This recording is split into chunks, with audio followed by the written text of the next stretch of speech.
ahead and get started here, committee. And we're going to open up the hearing for Senate Bill 343, and we'll have Revisor Abbott explain it to us, please.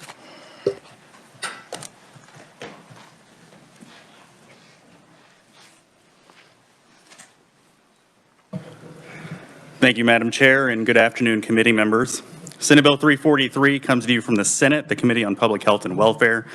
The bill would make technical adjustments to terminology used throughout the Kansas statutes annotated that relate to hearing loss. Everywhere in the Kansas statutes annotated that refers to a hearing impaired person or other similar terminology would be changed and updated to persons who are deaf or hard of hearing or persons with hearing loss, depending on the context of the particular statute being amended. The Senate committee also made further amendments to update the term hearing impairments to hearing or speech, language and hearing disorders in a few places in the bill and in the Kansas statutes annotated where that term appeared. The Senate Committee of the Whole also made technical amendments to reinsert some language that was inadvertently stricken by the Senate Committee amendment. So, Madam Chair, that is Senate Bill 343. I'd be happy to stand for any questions. Committee, are there questions of Revisor Abbott? Seeing none, looks like you did a great job. Thank you very much. All right, first up, committee, we have as proponent Senator Christian O'Shea. Welcome to our house. Thank you, Chairman Landwehr and members of the Health and Human Services Committee. I testify in favor of Senate Bill 343 as amended, updating the term hearing impaired to hard of hearing and statutes related to persons with hearing loss. Sarah Hale, my constituent, came to me a year ago with the hopes to change the law to the correct term, deaf or hard of hearing, instead of hearing impaired. We discussed other states who've made this change and agreed that policy change was a good step in the right direction, but only one piece of the puzzle. A large part of this challenge with language will also require educating the public. You can see below in my testimony some of the educational graphics we intend to use and share with other legislatures around the state. We also wanted to ensure that by changing the language, there weren't unintentional medical ramifications.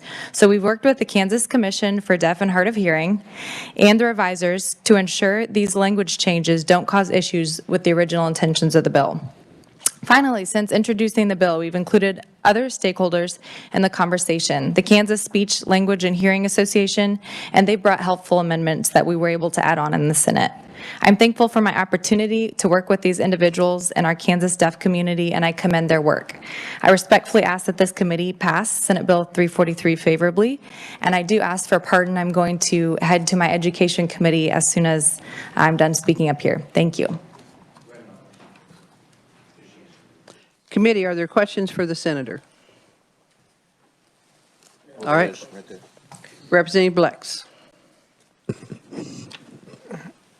Is this just something that we're being in compliance with other states or being in compliance with the woke language or just what? I mean, I don't know whether I'm impaired or whether I'm hard of hearing, but I just can't hear. I got little aids here that supposedly help, but I guess what's driving all this as far as, in your opinion?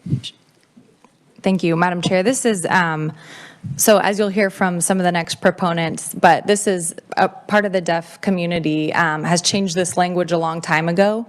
So our statutes are out of date. You'll even notice that at one point in the bill, we keep the term hearing impaired because when the Kansas Commission for Deaf and Hard of Hearing was created, that's what its name was. So just over the time, this language has changed, and they'll explain a little bit more about what it means to them as a community and the deaf community as well. Thank you for that. Thank you, Madam Chair. Representative Wolfmore. Thank you very much, and thank you for your testimony. Maybe you can give us, do you know why they're opponents to this bill? And if you want them to speak for themselves, but I thought maybe you had an idea. We don't have any opponent. Oh. You're looking at the hearing after this one, hon. Okay, never mind. Thank you I was very thinking, much. oh no, who's opposing us? Yeah. It looked like there were a lot too, and I was confused. The way it's broke up, I can see why, because I glanced at it and I thought, wait a minute, how come this is controversial? Any further questions for the senator? All right, seeing none, thank you very much for being here. Next committee, as a proponent, I have Sarah Hale, private citizen. Welcome to committee, Sarah.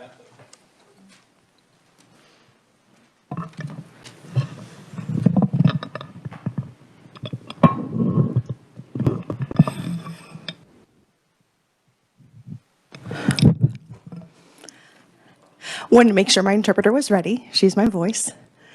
Thank you, Madam Chair and members of the committee for letting me speak today. In regards to Senate Bill 343, my name is Sarah Hill. I'm not going to give you a lot of facts and figures that you already have in my written testimony. However, I would like to let you know that the term hearing impaired carries a very strong negative connotation and implies that we are broken, that our hearing is broken, our speech is broken, and that is very, very broken. We would like to change that to be a more positive view. So let me tell you a personal story of mine. When I was growing up, we had always heard this term impaired, that meaning that I was broken, and that gave a little consternation. And then when my husband and I later got married, and then we had our first child 12 years ago, man, this time flies fast. When our first child was born, our nurse brought him to us and said, "Congratulations, your child passed the hearing test, the hearing screening, and your child hears perfectly." I was a little taken aback by the comment and thought, well, why? There's nothing wrong with my child. It's perfectly healthy regardless of hearing status. And then, the second child I had was also hearing. The third child that my husband and I had, the nurse brought our child to us and said, "I'm so sorry, your child failed the hearing test." And honestly, inside I was rejoicing because historically I come from a long line of deaf parents and grandparents, and so I was like, yes, someone who could carry on our family traditions of language and culture. So, but the hearing medical community sees that my child is broken, but we don't see it that way. My child and children have grown up to be very smart and independent and good children, and so we see this as a very positive thing. And also, my fourth child also is deaf, but they are fine. They are part of a wonderful and rich and proud deaf culture. And if we remove the term hearing impaired and change it to either deaf or hard of hearing or speech or language delayed, that negative connotation of being broken has changed into a gift and a blessing. Thank you for your attention. Thank you. Committee, do we have questions for Sarah? It appears you did a great job. We appreciate you being here today. Thank you very much, Sarah. Sure, and thank you for letting me share. All right, next I have Robert Cooper, Executive Director, Kansas Commission for the Deaf and Hard of Hearing. Welcome to committee, Robert. Thank you, Madam Chair, and members of the committee. My name is Robert Cooper. I am the Executive Director for the Kansas Commission for the Deaf and Hard of Hearing. Thank you for my time to be in front of you today. KCHH is a commission that is housed by a board, and we are in full support of Senate Bill 343. And we believe that this issue is very timely, that it is time to update the statutes. Back in 1982, when the commission was established, it was the Kansas Commission for the Deaf and Hearing Impaired, and then it became the Kansas Commission for the Deaf and Hard of Hearing. At that time, when the language was changed, there was not enough statutes that we thought that would have impact with the term hearing impaired. And then as time has gone on, we have realized there has been some misunderstandings, and just it's time to change updated language. The term hearing impaired does imply that people maybe can't speak or they can't understand, but they do have language. They have different communication needs. They might have different communication aids that they utilize, but hard of hearing is a much more positive term, or hearing loss, and it seems to be a little softer. But you let the individual identify themselves how they prefer to be identified. And if it is in the statute as hearing impaired, then that term is going to be chosen instead of deaf, meaning there's a lot of students here from the Kansas School for the Deaf who would be preferred to be called deaf, or sometimes maybe hard of hearing, whether they sign or not. but it just depends on how those individuals are exposed. And so there could be some confusion with the term hearing impaired. So thank you very much for your time, and we would like to ask that this term be changed in this bill. Thank you very much. Are there questions for Robert? All right, seeing none, thank you very much, Robert, for being here today. We appreciate it. All right, committee, you will notice in your information you've received from Dave that there were 3 pieces of written testimony. We show no opponents. We show no neutrals. So we will now close the hearing on Senate Bill 343. And without objection, I would like to work this bill. Seeing no objection, Representative Epley. Thank you, Madam Chair. I would like to move that this committee move Senate Bill 343 favorably for passage to the floor. Is there a second? Seconded by Representative Lynn.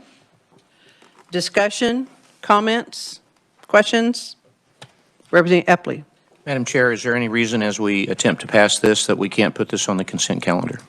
It has to do with the Oh. problem of us not having enough days sitting there we could end up losing it. Okay, thank you. Yeah, so we're trying to avoid that. Are there any other questions? All right, seeing none, all those in favor signify by saying aye. Aye. Opposed, no. The ayes appear to have it. The ayes do have it. Motion carries. So for all of you, this is the only thing I know in sign language. Thank you very much. That was cool. All right, so we've passed your bill, and you can leave the room, and we'll take up the rest of it, or you're welcome to stay with us and go through this next hearing with us as well. So whichever you choose to do. All right, committee, now we're going to open up the hearing on Senate Bill 348, exempting the practice of threading from the practice of cosmetology, and we'll hear from Revisor Abbott first.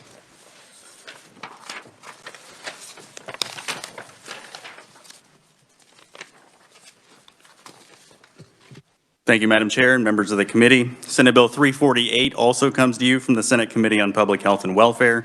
It amends statutes that relate to the practice of cosmetology, to amend the definition of cosmetology to exclude the practice of hair threading so long as certain requirements are met.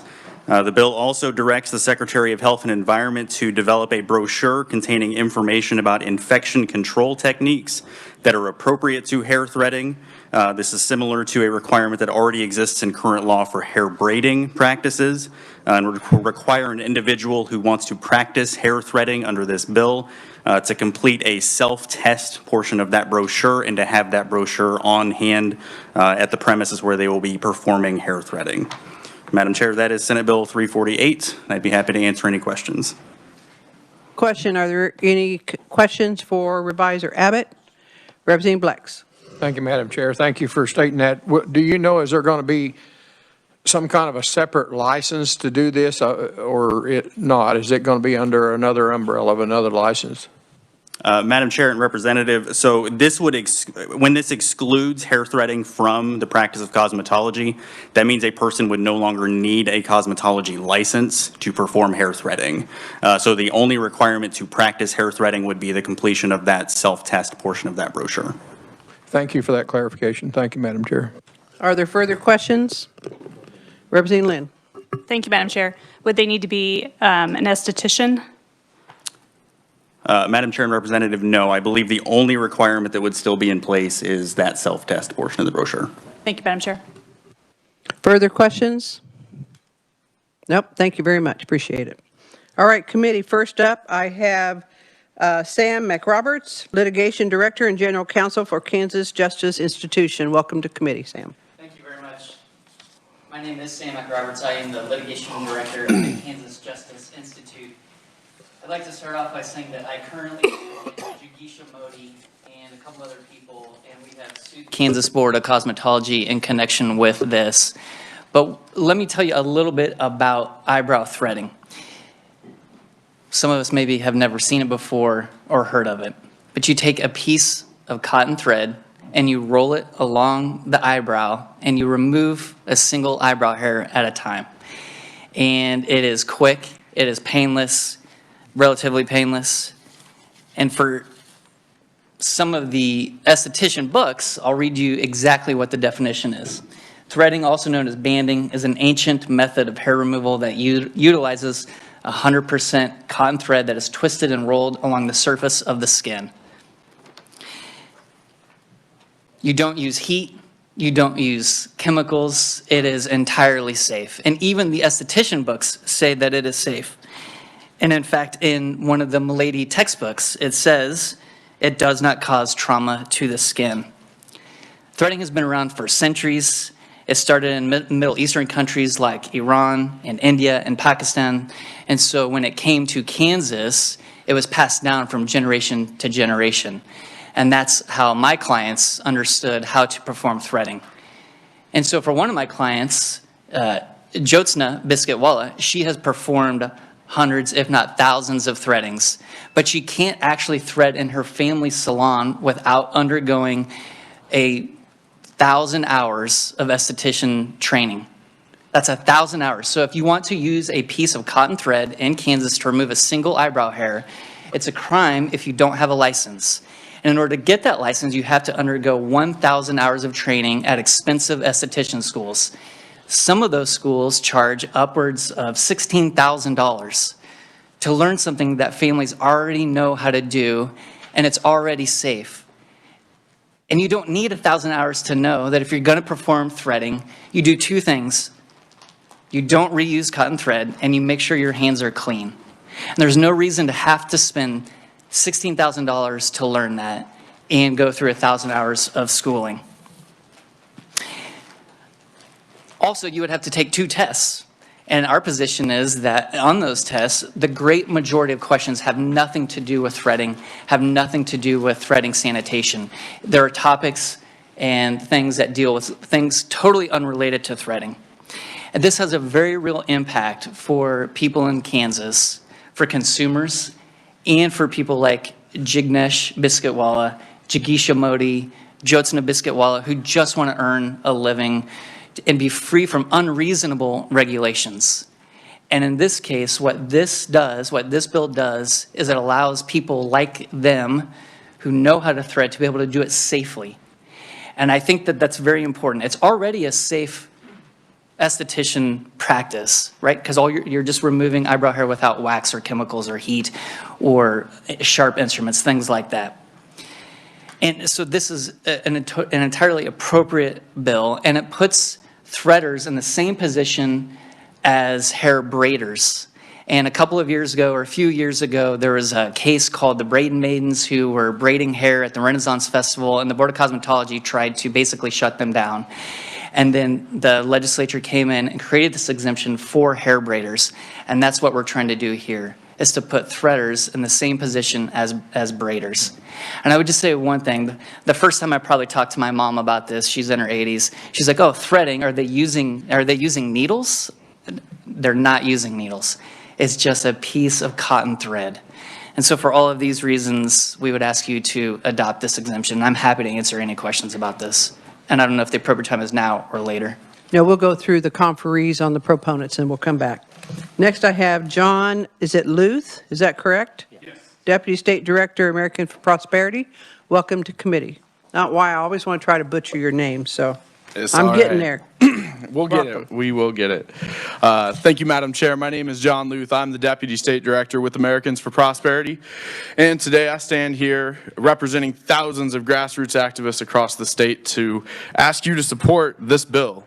I'll keep it simple. The bill's pretty simple, so I try to keep it simple. SB 348 is a bill that removes egregious and unnecessary barriers standing between hardworking Kansans who are just trying to make a living. Under current Kansas law, we are requiring those individuals to use, as a prior proponent just said, a simple piece of cotton thread to pluck a few hairs. In order to do that, they have to attend thousands of hours of schooling, nearly a full year of their life, spend thousands of dollars. And the fact of the matter is most people simply cannot afford to do that. If you're a working mother, if you're a working father, if you're just trying to get by paying getting by week to week, paycheck to paycheck, you cannot afford to step away for thousands of hours and pay thousands upon thousands of dollars. At times I've heard upwards of $20,000. So that you can take a piece of simple cotton thread, of which I have several spools of sitting in a travel sewing kit in my car right now, to pluck a few hairs. When I think about this bill, I think about this. If someone can't use that piece of simple cotton thread that is sanitized and wash their hands, the lessons that we teach every kindergartner in the state, if they can't use that without thousands of hours of schooling, spending thousands of dollars, getting a full cosmetology degree that is over-preparing them, over-educating them, forcing them to learn skills that they do not intend to use, nor do they necessarily want to use. I can only imagine how dangerous the pair of tweezers on every shelf in a Dillon's, Walmart, or Target must be right now, because those are expressly made pieces of metal to pluck out a few hairs. So with that, ladies and gentlemen, it comes down to this. We have an opportunity in Kansas to send a message that you have opportunity to pursue your preferred profession. We, with this single piece of legislation, can make sure that we are not breaking off the lower rungs of the economic ladder for folks. We can tell them that here is a place where you can come and earn a living, and that is something that affects every single Kansan and anyone that wants to be a Kansan, something that we cannot discount at a time when, according to the United Van Line's National Mover Study, every single year, in recent memory, Kansas is ranked in the top 5 or 6 in the country for most moved out of states. And it is simply because we make it hard to come here and live. We make it hard to earn that paycheck. We can break that stigma today, ladies and gentlemen. I hope you will support this bill. I'm happy to take questions. All right, thank you very much. Next, we have Jessica Poitras, Legislative Council Institutes for Justice. Did I butcher your name? And she's coming in virtually. We can't hear you.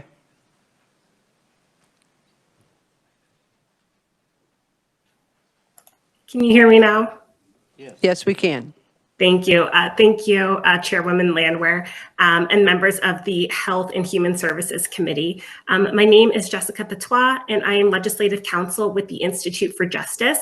The Institute for Justice is a national nonprofit public interest law firm that works to protect civil liberties, including economic liberties. For nearly 30 years, we have supported laws that reform beauty industry licensing in over 24 states through litigation and legislative efforts, and we support Senate Bill 348. We support this bill because, first and foremost, threading is a safe practice that is currently overregulated in the state of Kansas. SB 348 is an opportunities and jobs bill that will uplift Kansas's beauty industry because it repeals unnecessary red tape for threading professionals across the state. The 13 states that currently exempt threaders freely allow those individuals to utilize skills that they already have to provide for their families. We always like to say that unlicensed doesn't mean untrained. These individuals have training, they just do not need a license to be able to provide their skills. Additionally, this bill provides an avenue of entrepreneurship for skilled workers that would not require them to take out thousands of dollars of student loan debt. Additionally, Senate Bill 348 does not change the scope of practice for estheticians or prohibit aesthetic schools or cosmetology schools from providing services or education or curriculum around this service. I encourage this committee to support this bill that will continue to uplift the beauty industry in Kansas.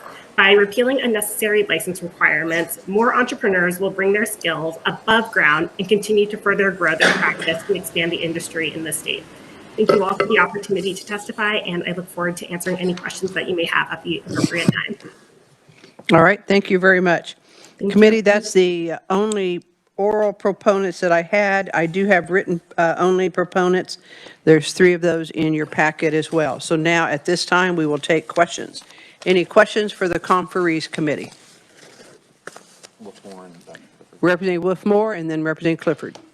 Thank you, Madam Chair. And it doesn't matter to me who answers this, but I'm trying to understand, how is threading different than tweezing? And why would you thread instead of tweeze? Or maybe, I don't know much about this issue. I'm happy to answer that question, if I may, Madam Chair. So threading is just another form of hair removal. It's very comparable to individuals tweezing their eyebrows, but instead of doing it yourself, individuals would rather go to a salon to have it expertly done by these individuals who have the training to thread.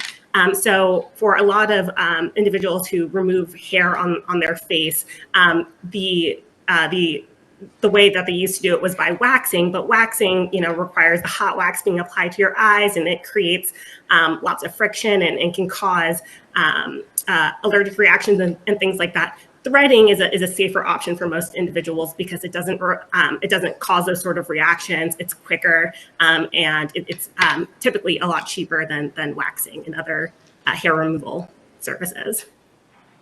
Okay, thank you. Thank you, Madam Chair. Representative Clifford. Thank you, Madam Chair. Either our conferee on WebEx or the gentleman from Justice Center, is hair removal done on other parts of the body other than the face? So I am, Madam Chair, I'm also happy to answer that one as well. So threading can be done on other parts of the body. It could be done on your head hair because it is just removing hair, but it's most frequently done on the eyebrows and then occasionally like on the upper lip if there's enough hair to be able to remove. Follow up, Madam Chair. I guess I was thinking of axillary areas of the body. Madam Chair, no. Typically just, the face. Thank you, Madam Chair. Representative Blacks.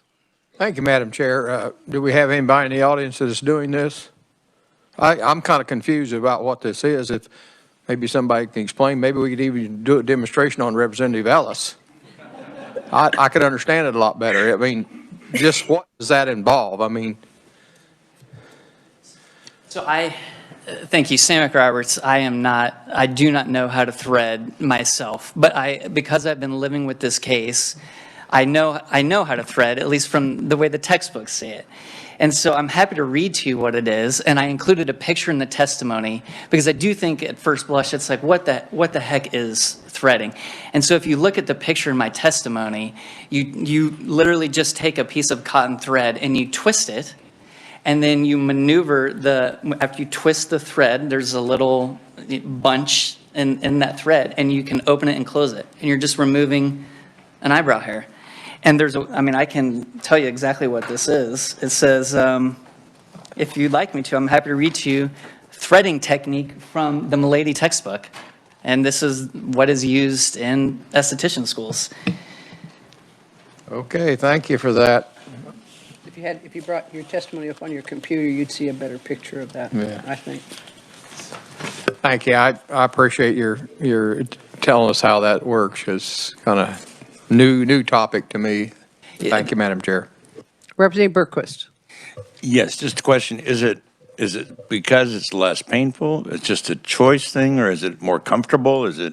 What is it about threading that probably not just because it came in this committee? Otherwise, I probably wouldn't be asking the question. Yeah, well, so there's two ways to look at this. One, it's when you ask the question, why is it popular? For consumers, it's really popular because you can get a better brow shaping, essentially, from what I've been told.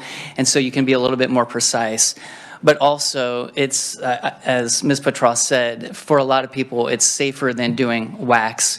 And one of the things in the textbooks, again, it says threading is appropriate for people who don't want to undergo chemical peels or other types of intrusive procedures. And so for those consumers, it is safer and less painful, and it's much quicker. So like, yes, you could go in and use tweezers. It's going to take longer and therefore probably be more painful. But with threading, you go in, you do it, you're done with it. And so that's also why it's beneficial for threading practitioners, because they can do it very quickly and move on to the next consumer.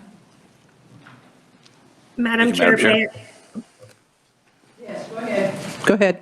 Oh, thank you, Madam Chair. I was also just going to add to Sam's remarks that unlike waxing or tweezing, this is a newer service to the United States. So people from the Middle East and the South Asian regions of the world have been doing this for thousands of years. It's a cultural hair removing practice for them. But to the United States, it's a newer, more popular technique. So in states where there are much bigger beauty industries, you see a lot more threading salons. It's growing in popularity. So there may not be a ton of salons in Topeka now, but soon there will be a lot more. And hopefully you'll be able to experience what threading is like and become more familiar with the service. So Jessica, kind of going back to some of the questions that have been asked from your perspective on this, is it less painful than tweezing?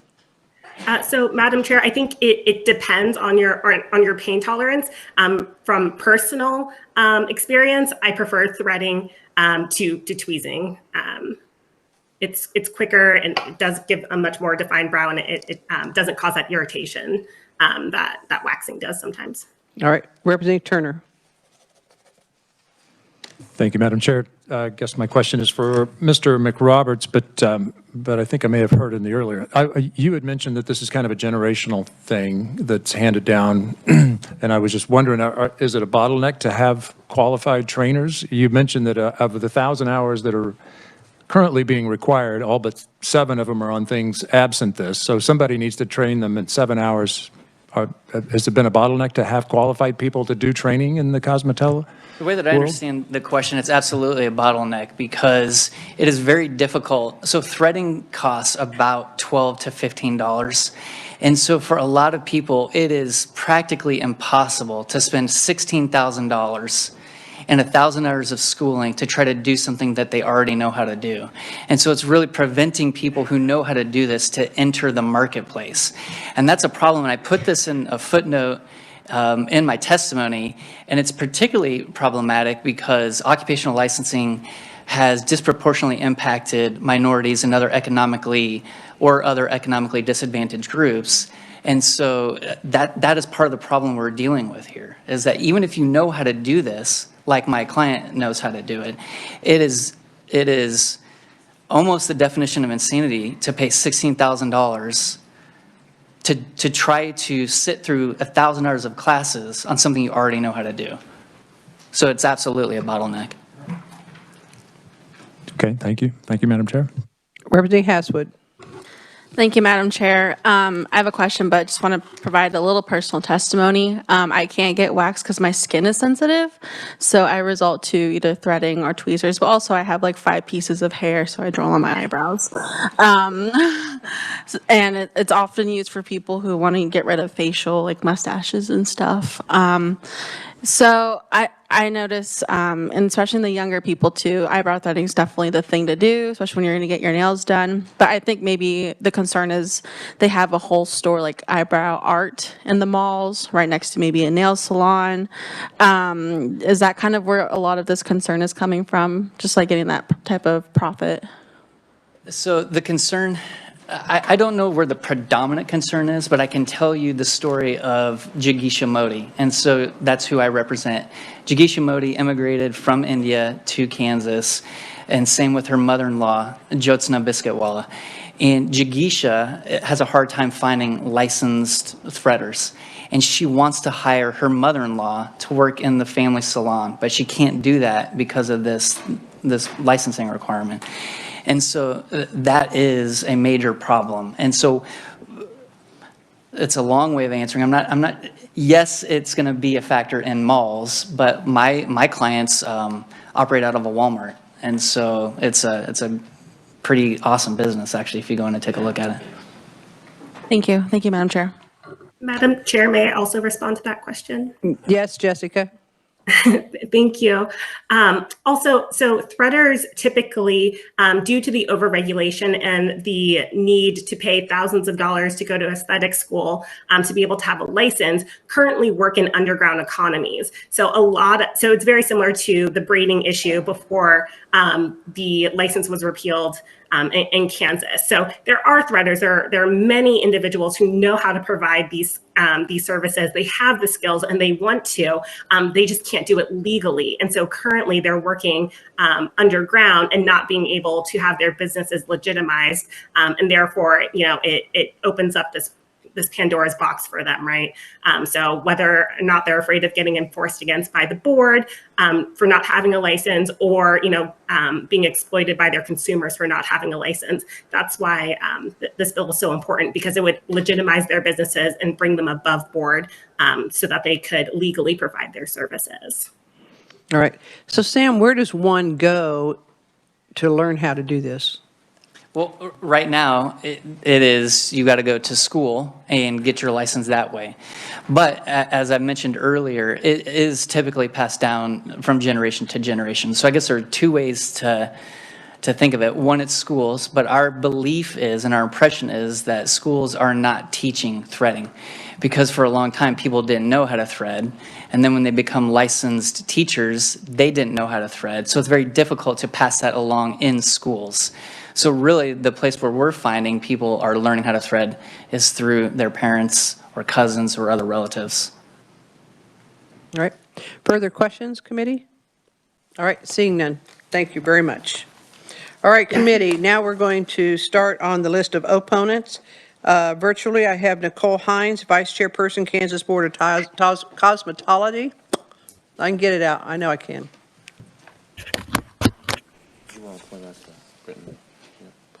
Oh, wait a minute. Let me back up just a moment. We did have written-only proponents.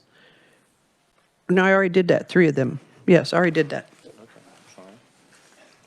You're coming late to the game, Vice Chair. Okay, now we have our opponents. So do we have Nicole Hines on there with us? Hello, Nicole. Hello, thank you everyone for your time today.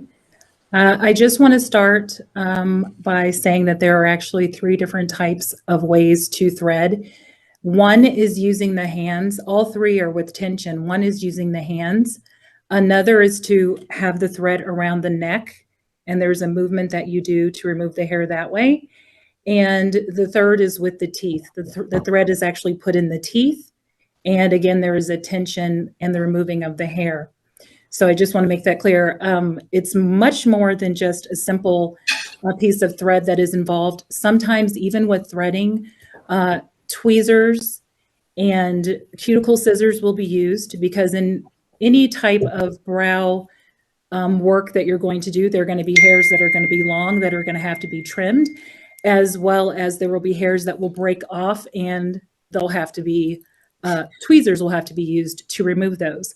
So that brings in the concern with the sanitation and the health and safety of the public when we think about how those different implements that are not one-time use, hopefully like the thread is a one-time use and being thrown away each time it's used on someone.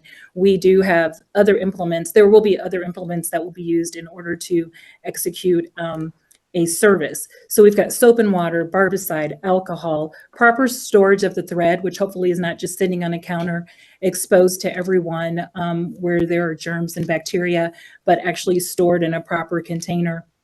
But the main thing I wanted to focus on for us is the health and safety of the public and what it means to make sure that one-time use items are thrown away, as well as items that should be sterilized are being sterilized properly. And of course, that's what happens when a profession such as threading or waxing or sugaring or anything where we are actually touching people and the public is relying on us to be safe, where, when we have inspections or know that things are being done properly, that's where being under the umbrella of someone to make sure that it's being done becomes so important. I'd also like to highlight that 1 pin drop of blood, if the person has hepatitis B, can live on a surface for 7 days, and it is highly contagious. And that is just one thing to highlight in terms of the importance of not looking at this like it's just simply thread and removing hair. Anytime we are removing hair from the hair follicle, waxing, sugaring, threading, tweezing, there is the opportunity for, I don't want to make it sound dramatic and call it a blood spill, but even that 1 pinpoint drop of blood, if it is contaminated with some type of disease, there are steps that need to be taken and that the practitioner needs to know to do to make sure to keep themselves safe as well as others safe. Another highlighted point I'd like to make is about the human trafficking that goes on, that we have at least 1 complaint for at Kansas State Board of Cosmetology. Human trafficking becomes a serious issue to consider anytime we are talking about businesses or environments where there are touch services. And in this case, to connect the dots, if we have many licensed people and we don't have someone like an inspector who is trained to know what things to look at, it puts us in a whole nother category in terms of health and safety of our community, of our state, of our public. And what I would also like to be considered in this is that When someone comes into an establishment of business to be touched, to put their lives in the hands, their bodies in the hands of someone else, there are things that the public doesn't think about sometimes or automatically assumes will be taken care of and keeping them safe. And that's where with even a profession such as threading or offering a service like threading, I would like for it to be considered how important it is to make sure that even a practitioner using thread and only offering that service has someone who is holding them accountable. There are, practitioners who know that an inspector is going to come in and don't do things the way they're supposed to be done. So when we look at something like this where it's people's bodies being put in the hands of someone else to be serviced, and it's not a simple thing of just saying just thread. Again, one drop of blood can become an issue. I just want it to be considered how important it is to make sure that everyone is being held accountable and making sure that everyone is safe. So that is why I am against this bill. We are against the bill as Kansas State Board of Cosmetology, and I'm open for any questions that you may have for me. All right, we're going to go through all of our conferees, and then we'll open it up to questions. So next I have Stephanie Dugan, private citizen, coming in virtually as well.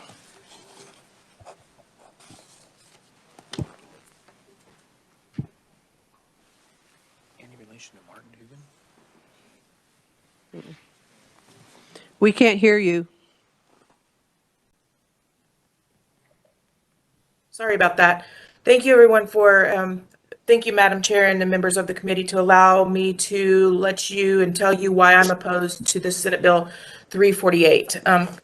As I'm thinking about this bill and how I want to, relay what it means to me that this stays under the supervision of Kansas Board of Cosmetology, I started thinking, food handlers in the business and restaurants, they have to be accountable, just like Nicole said, to make sure that they stay within proper boundaries to make sure that our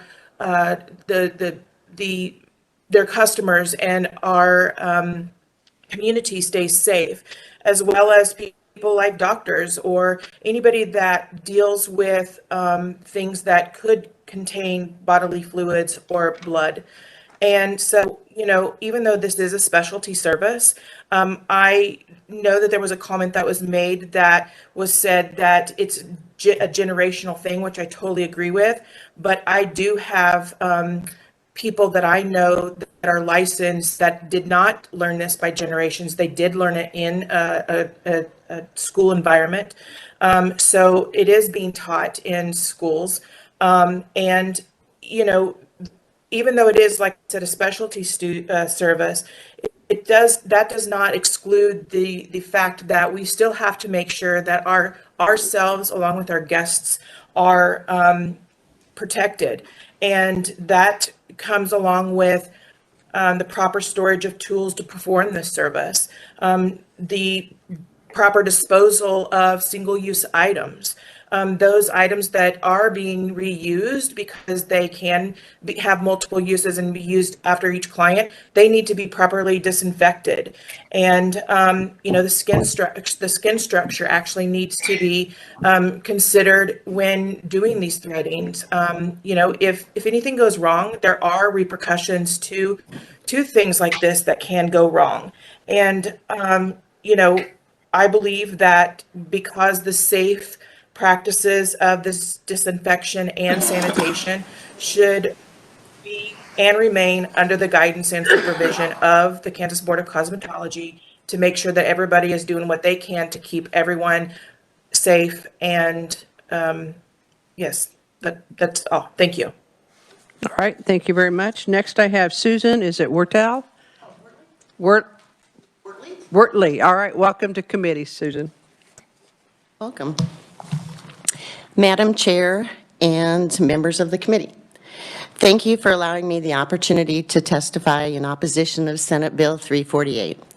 I'm Susan Wertley, Dr. Wertley. I'm not a licensed esthetician. I'm a female entrepreneur and educator. I understand that you have heard compelling testimony from both opposition and proponents of Senate Bill 348. There are two very extreme arguments for and against SB 348. One side argues the length and cost for an esthetician program, which isn't necessarily the goal of a threading practitioner, allegedly resulting in geographic, economic challenges and employment barriers to enter the workforce quickly. The other argues for maintaining and protecting regulation and licensure for education, safety, sanitation, and integrity of threading practitioners that perform services on the general public. What you haven't heard is a solution, an effort to reach across the aisle. Has anyone asked the Kansas Board of Cosmetology to consider approving curriculum for a short-term, reduced cost, and affordable threading practitioner certificate program? Such a program could be offered by a hybrid delivery format, offered in both online and face-to-face components that concludes with a licensure exam and continued regulation by the Kansas Board of Cosmetology to ensure and monitor safety, sanitation, sterilization, and protect both the practitioner and the general public. What the testimony regarding 40 hours of hair removal in the current esthetician program doesn't address is the curriculum which covers sanitation and sterilization, Kansas laws, business operations, all of which prepare a threading practitioner to be successful as an owner and an employee. It's a win-win. The best of both worlds solution, bringing both sides together in the best interest of the threading practitioner and the general public. Senate Bill 348 does not achieve a solution that protects the safety and integrity of threading practitioners and the general public. It's an extreme movement to deregulate the threading industry. I respectfully ask you to join me in supporting the 26,000 plus currently licensed practitioners by the Kansas Board of Cosmetology in opposition of Senate Bill 348. Thank you.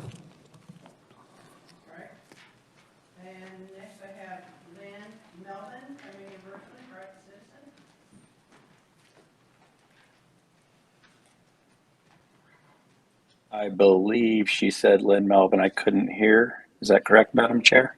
Yes.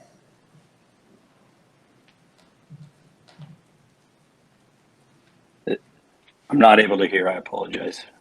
Yes, go ahead. Okay. Go ahead. Just I'm making sorry. sure. My mic was off. It was my problem. Now I got you. Thank you. Thank you, Madam Chair and the members of the committee. My name is Lynn Melvin. I am one of the school owners of Hayes Academy of Hair Design. We have campuses in Hayes and Salina, Kansas. I want to start off by thanking all of you for your public service. I know you have a lot of fans and a lot of critics, but I appreciate what you guys do for our state. In the interest of time and the assumption you've read my testimony, I want to share a few simple thoughts, and some of these will become a little bit repetitive to those that have spoke before me and answer any questions you might have. First off, I think it's important to know you'd be hard pressed to find a threader who doesn't offer tint or color options after the threading service. And that would obviously violate Kansas law, but if this becomes deregulated, who would monitor that? Well, on the surface, the argument is this is a move to support jobs, but I'm asking you to look at it from all angles. Our industry is absolutely pro-jobs. In fact, there are a few industries out there that promote an entrepreneurial mindset like ours, let alone one that caters to a very huge female contingent. We love the jobs and flexibility it offers. However, we understand the need for it all to be done in a safe setting and with the foundation of a proper education. Like I shared in the Senate hearing, and I'll share it again here, is the mission of the Kansas Board of Cosmetology is to protect the health and safety of the consuming public by licensing qualified individuals and enforcing standards of practice. Seems to me like efforts like this negate that very mission, and we have to consider this when we think about deregulating any service. The mission of the board is necessary to the health and safety of the consuming public, and I feel confident that many of you would be shocked with what happens in our schools on a daily basis. The deregulation of services is so troublesome to me, not only because we harm consumers, but we slap those providing the necessary education right in the face. And I'm passionate about this. For those of you who don't know, I taught public school for several years. My mom was a college instructor, a dean of instruction at a college, and my brother still teaches in public education. I value education, and I can tell you what we do is very valuable. And I'm certain you don't want any of these services done on you with no regulation or proper education. I'd be honored to meet with any of you one-on-one, discuss our curriculum, take you through a day, a month, or even a year of what our students' journeys look like. I hope you'll consider how important this is. As we have seen it in so many states, this is simply the first step to other efforts to damage our industry and the standard of health and safety that our consumers deserve. Thank you for allowing me to speak a little bit today. I'm eager to answer any questions, and I'd love to meet with you one-on-one if that opportunity would present itself. Thank you. All right, thank you very much, Lynn. That concludes our opponents. We do have, let's see, 2, 4, 6, 8, 9 written only opponents. So now we'll open it up to questions committee. Representative Blacks. Thank you, Madam Chair. I think my question would be for Ms. Nicole Hines, if she's still on.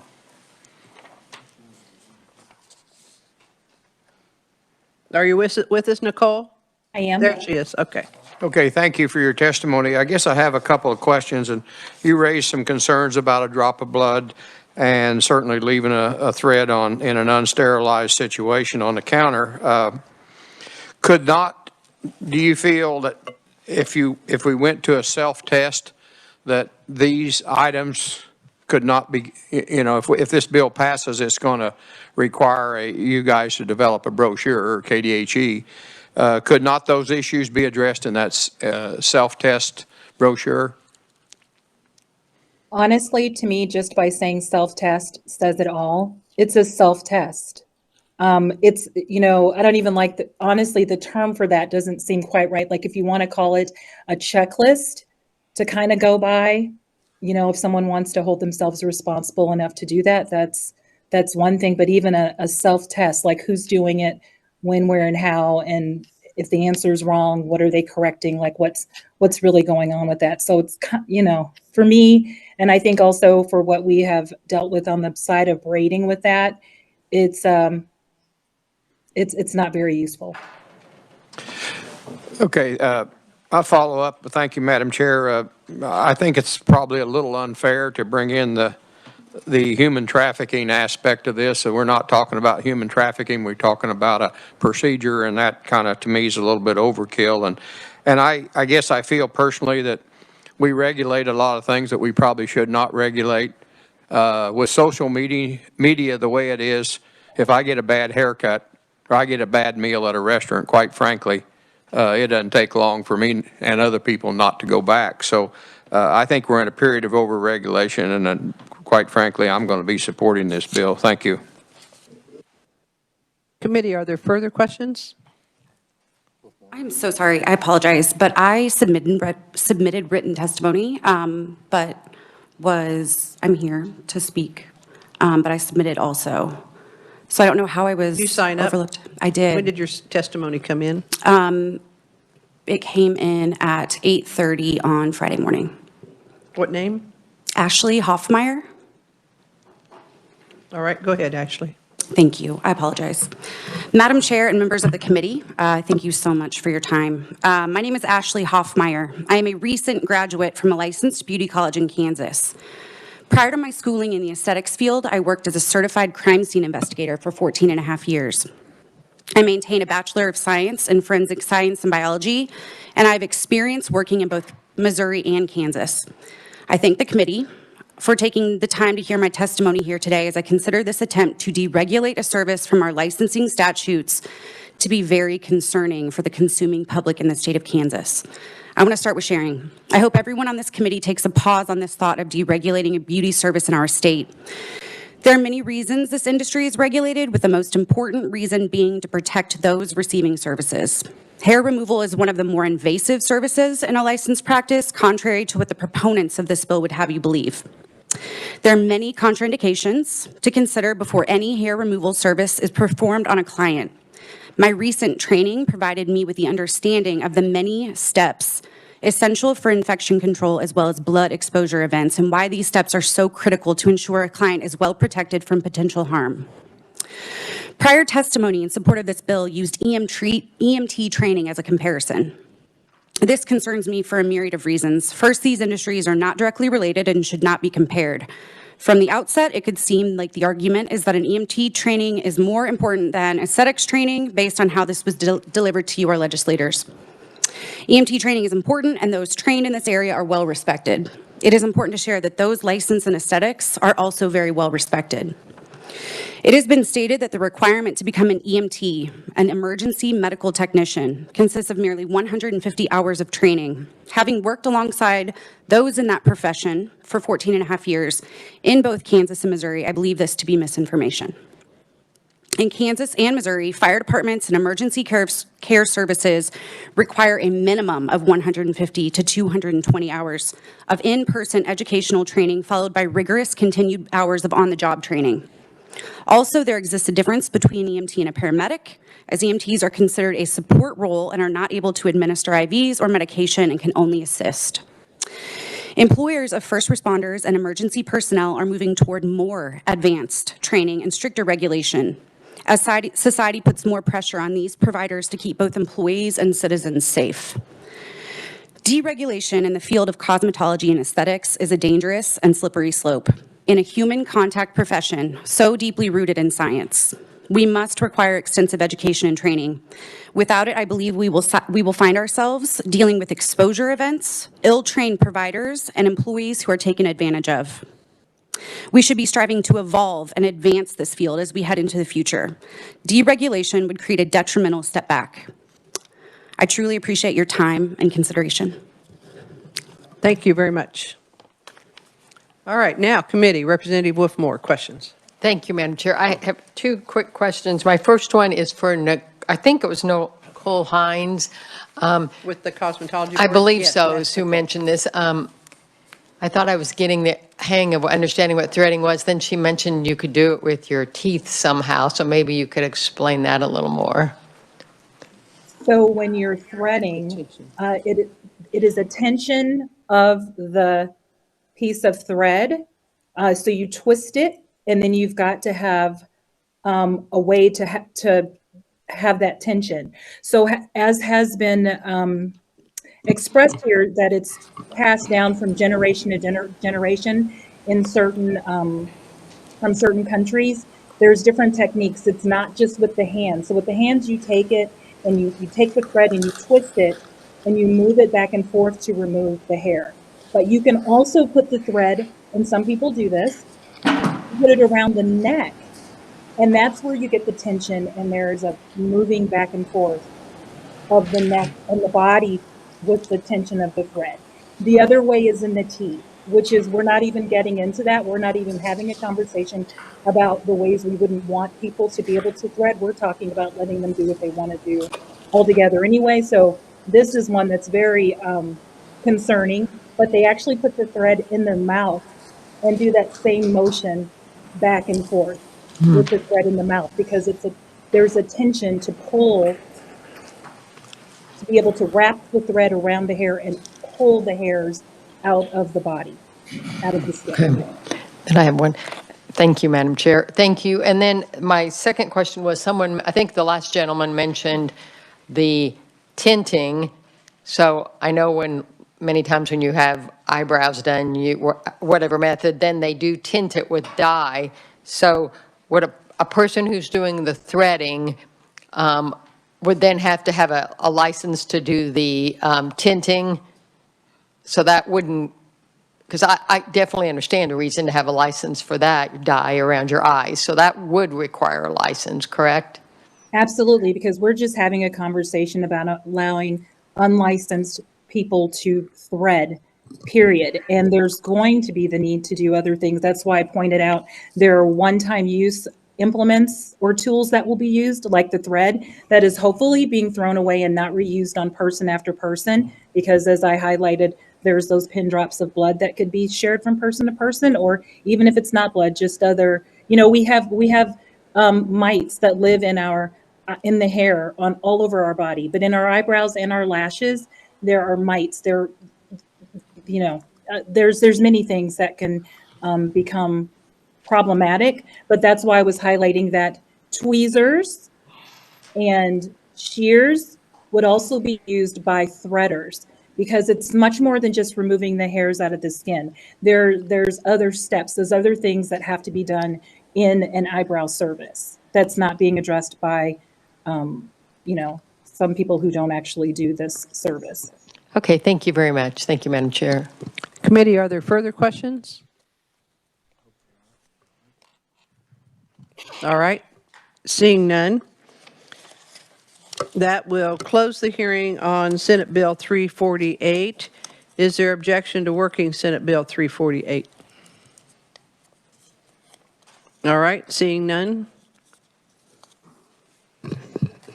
Representative Wolfmore. Madam Chair, I just to note that there's two committee members here in another committee hearing testifying. I could text them and see if they're available to come back. Please? Thank you. You want to give that a moment? Representative Blex. Thank you, Madam Chair. While we're killing time, some of the greatest complaints I got was when COVID salons were shut down, and particularly in the small towns. And technically, we didn't know a lot about COVID, but at the same token, we just automatically made a decision to shut it down. And certainly, I'm not opposed to licensing. I think that's important, but sometimes because we have a licensed person that is required to do a license, you can be in business for 20 years, do a great job, and all of a sudden, boom, because there is a license, you can have the ability to have somebody be shut down. And I've seen that big time in some small mom and pop shops to where they, Department of Cosmetology required them to have 2 sinks, one for hair, one for a working sink, and it created a lot more expense. That's fine for maybe a 10-station salon or something, but I got a lot of complaints, at least from my constituency, about some of the shutdown, and then we found out it worked. All you got to do is a simple appointment and bring people in, and even from my person that does my hair cutting. So we put a forced issue on those people for a period of a long time. And I understand we didn't know a lot about it, but it really impacted a lot of small businesses. And so I think sometimes when we license people that may not, or over-regulate people, we create some grief when it comes to the economic hardship, particularly in those small communities. Thank you, Madam Chair. Representative Carlson. Thank you, Madam Chair. And I appreciate Representative Black's statements, but I can't imagine having this service and not having it be licensed. A manicurist has to go through licensure. They have to go through training. Every emery board or file, anything they use on your nail can only be used one time. And they usually offer to send it out with the customer because they cannot use that again. Everything has to be sanitized. If they use a pair of nippers, and there could be blood because they could, if they have to trim your cuticle, or anything like that. In a pedicure service as well, they have to have training and be licensed. And so does a hairdresser. To think that you can use a razor or a pair of scissors, and they are licensed to do eyelash, brow and tint, and wax removal. But to think that they would just go out there without a license, without the training, I think is crazy. There are formulas that they have to use on the percentage of chemicals and things that go into sterilization, how long it has to be. Do you have to have a wet sterilizer or a dry sterilizer? And I would think in any of this procedure that we're talking about, was so important, and then we're talking about not your hands or your feet, or just, you're talking about around your eyes. I'm all for the beauty industry, but it doesn't make sense that an esthetician, a massage therapist, a cosmetologist, or a manicurist has to be licensed, and then this person would not. I see a lot more danger there, and I'm not for over-regulating. There's been things that the Board of Cosmetology has done that I thought were just totally absurd. And apparently a lot of people on the Board of Cosmetology have never done cosmetology work. But, and then some of the things they had to take back. But in this case, I absolutely believe that this needs to be a training and a license. Thank you, Madam Chair. Committee, are there further questions? Have you heard back? Representative Clifford. Thanks, Madam Chair. I agree with my colleague to my right that I don't care for regulation or over-regulation. And I thought it was Nicole who mentioned the thought of some truncated course in hair removal. And I don't know why that couldn't take place. I don't think someone needs to know about hair dyeing and all kinds of other hair cutting styles if they're going to just restrict their practice to hair removal. So I would like some form of regulation on these individuals, but I think it may be a step too far. Thank you. Further comments? Megan Lynn. Further comments, Representative Lynn. Thank you, Madam Chair. Is it too late to ask a question of the conferee? No. I have a question for one of the proponents, whoever would like to speak. My question is, we're kind of being told that the only equipment is the thread. Having had my eyebrows done many times, small scissors are often used as well. Are they being used in threading?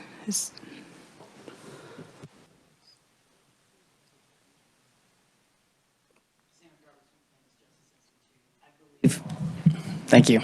I believe that at times, if you have like a long eyebrow like I have right here, that they would trim it first before actually performing threading.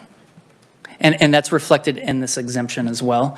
And it says that, you know, it's basically thread, but they would be able to use a scissor for an errant eyebrow like you can probably see on my face right now.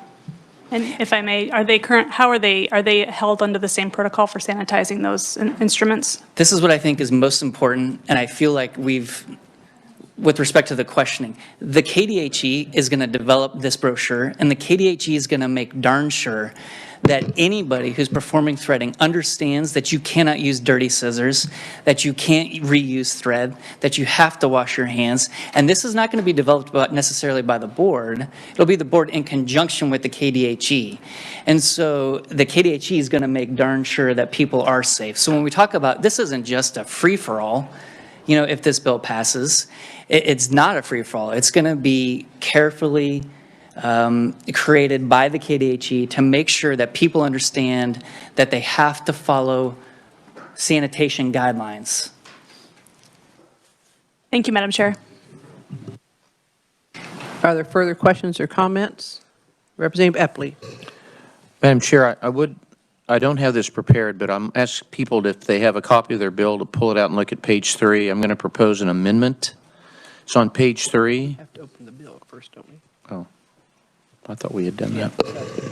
Representative Epley. Doing things in order. Madam Chair, I would like to move that the committee pass out Senate Bill number 348 favorably for passage. Seconded by Representative Berquist. Questions, comments, Representative Epley. Getting ahead of myself, Madam Chair, I would propose an amendment that addresses some of the concerns raised during testimony, and that would be on page 3 of the bill on line 9. After the first word face, that the phrase or any part of the body be deleted on line 9, and then going down to line 12 on page 3, at the end of that line where it says heat or any type of wax, that the following be inserted, this comment, or the manipulation of thread using teeth. Is there a second? Second by Representative Wolf-Moore. Questions, comments? Representative Lynn. Thank you, Madam Chair. I would imagine that there is threading that would occur under the chin. Is that considered part of the face? The way the bill reads currently, I think that would still be part of the face. I'm not the chair, but stated a Holiday Inn Express. For clarification for me, Madam Chair, the other parts of the body, you're saying not to be able to do it on other parts of the body or to be able to do it on other parts of the body? Not to. Not to. That would exclude the other parts of the body, only confines it to the face. That's all the testimony we've heard today is about eyebrows. So we're trying to distill it down to this, which would include the chin, but otherwise it's, I think, mainly eyebrows, Representative Berquist. Thank you.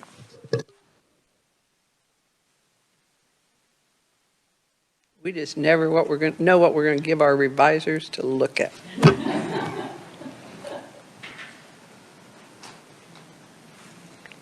I guess we could specify it. You could say like neck or face. Neck or face. How's that?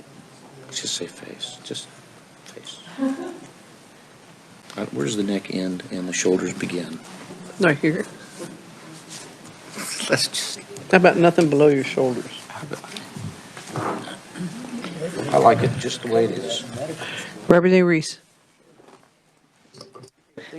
I'm with Representative Lynn. If you ever have your face waxed, you get charged more if you go under the chin and into your neck area.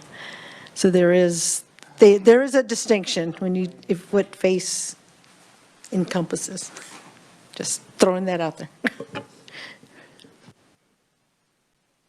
Representative Ellis. You know, this is something I've never thought of in my entire life. But it's unfortunate that two parties couldn't get together and come up with a compromise. That's unfortunate. A reasonable compromise, but that's unfortunate.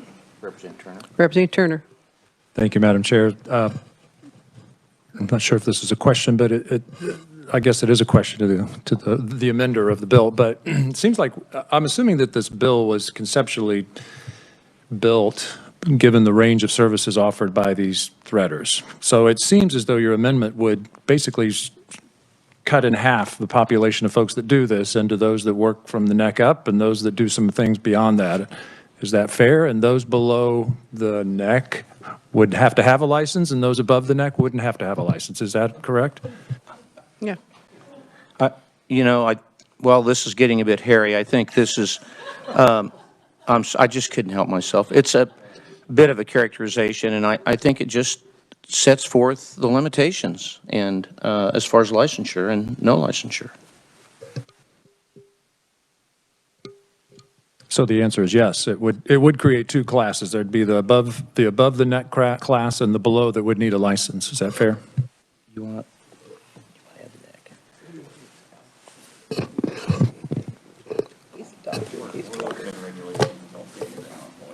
Nothing regulated. If you want to clarify, you should clarify. The front of the neck. Pardon? The front of the neck. Face and the front of the neck. Okay. I'm hearing from a consensus that we should, I'll offer an amendment on my amendment, which I can do, a second amendment, to include the front of the neck along with the face. God help me. Is that okay with the second? All right. Representative Lynn, did you have a question or comment? I was just going to also advocate for the neck because I know that there are certain women who may have like one long stray neck hair. You would not want that one excluded. So thank you. I learned something new every day, and I thought I'd had a lot of procedures in a salon, so. Representative Berquist. Yeah, I just think we're nitpicking too much. I mean, for me, either we allow you to use thread to pull hairs or not, and hairs are hairs wherever they are, and I'm not gonna support the amendment. Further questions or comments on the amendment? Representative Blex. Thank you, Madam Chair, and I also would, I guess, tend to agree it would create more confusion. I mean, I kind of appreciate where the representative's going and what we've talked about today, but at the same token, I would hate to think that if somebody decided to do threading on the back of my neck, they would have to be regulated and licensed and 1,000 hours training versus somebody who done it on the face and around the eyes, which is probably more critical that would not. So I guess, you know, I have a little problem with it confusing the issue and not being clear. Either threading's good or it's bad. And I think this amendment kind of confuses the water, at least for me. Thank you, Madam Chair. All right. Further questions or comments? I just get, you know, Representative Blacks, I think I kind of look at it that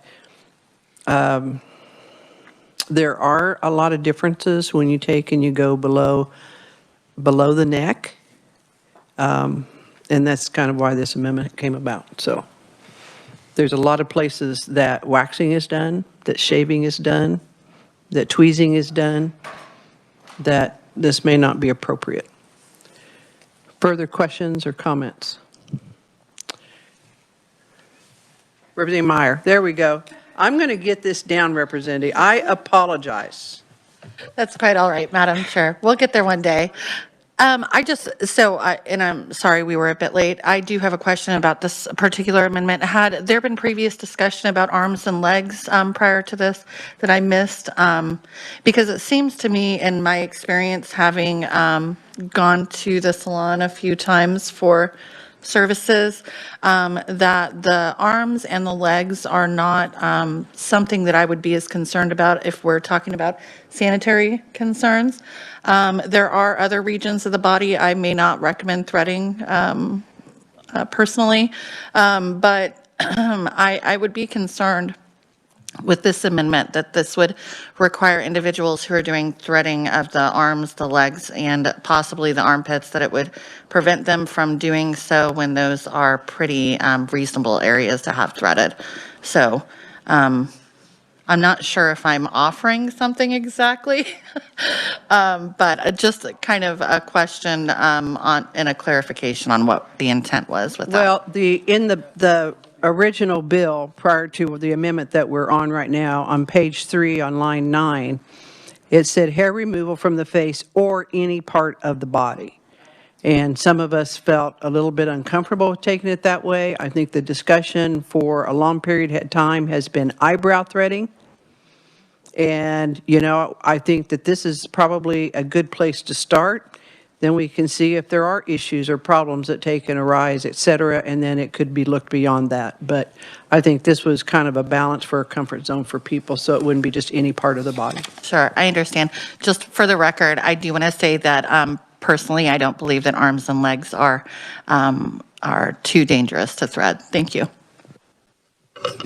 I would be inclined to agree with you, but we don't want to come in and start naming all different parts, so we kept it kind of, yeah. We tried to.